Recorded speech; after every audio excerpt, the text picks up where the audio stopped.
Well, I've shown you what's growing up in the polytunnel and what I'm winter sowing outside, but I also have lots of things growing inside.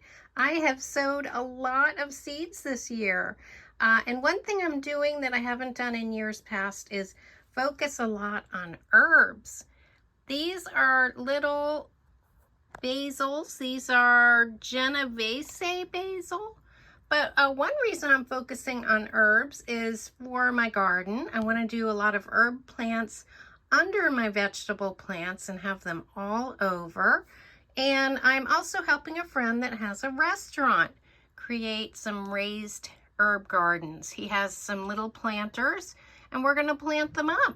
So let me show you what I've got here. By the way, I have these under some grow lights, but these are not specific grow lights. These are just shop lights, and I think I just got them online. They're just probably 24-inch.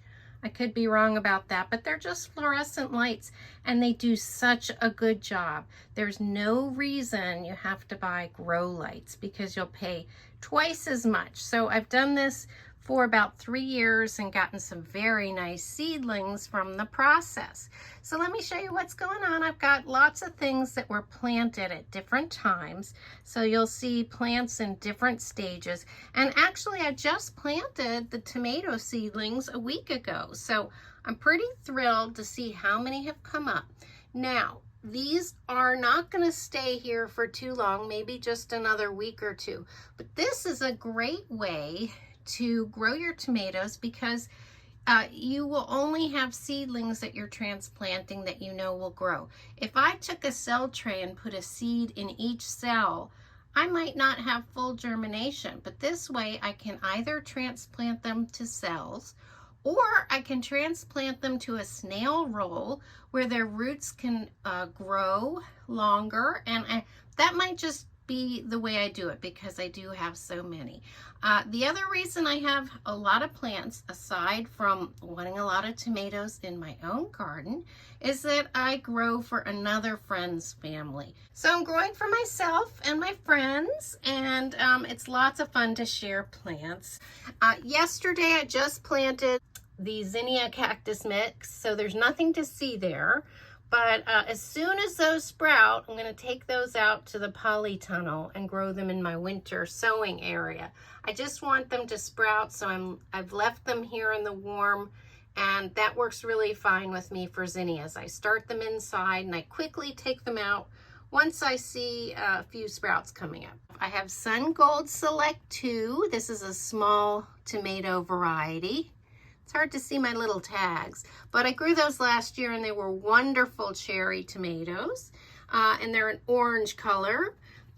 These seeds were about 4 years old, called True Black Brandywine. Now these are large tomatoes, and my husband has requested that I grow some more large tomatoes in the beefsteak variety. Of course, it takes a lot longer for a large tomato to come to maturity. So I'm going to try to mix it up and make everybody happy.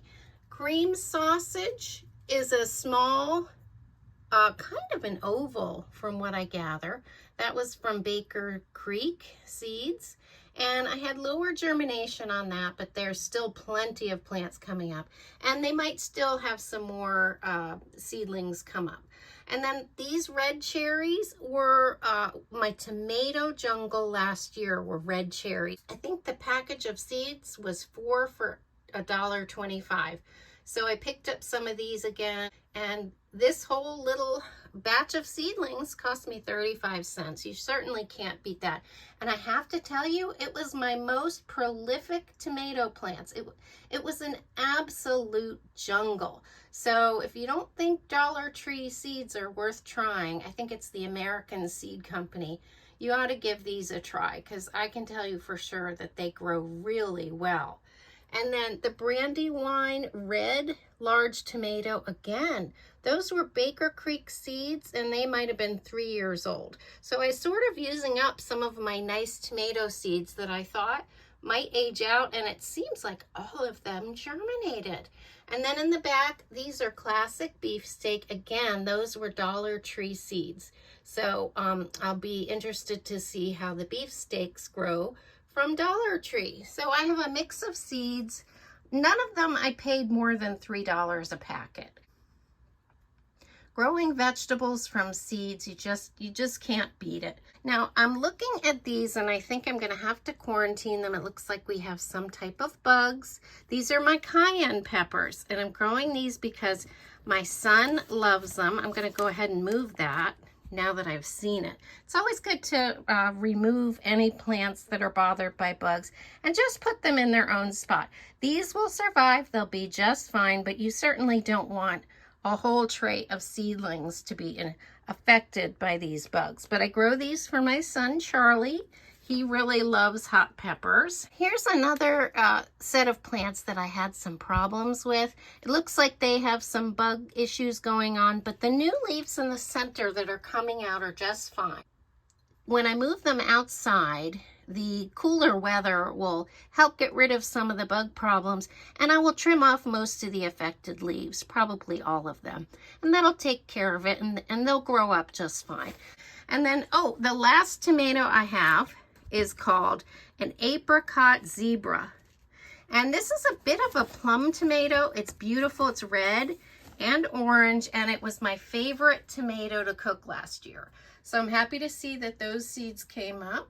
And then I have some sage cuttings back here from my friend's herb garden.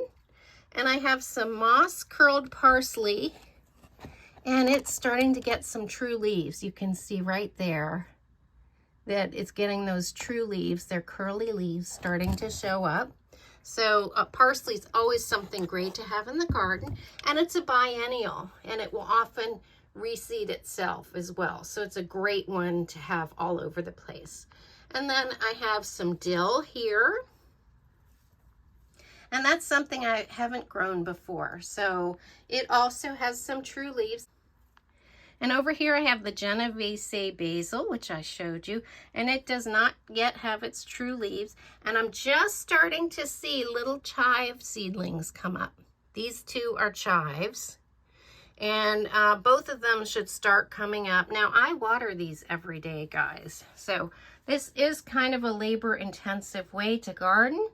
And but only in the spring. Once they're mature plants, they need less watering, and I just love the whole process of taking care of all these little baby plants. I went heavy on the basil. This is sweet Italian basil in these three, and it is starting to get its second leaves, so it's starting to look bigger. And I do have some dahlia bulbs starting. They're kind of spotted around. If you can see here, I just put them in pots, and gradually I've been upping the water, but they've all sprouted. So all different colors. We'll see what happens.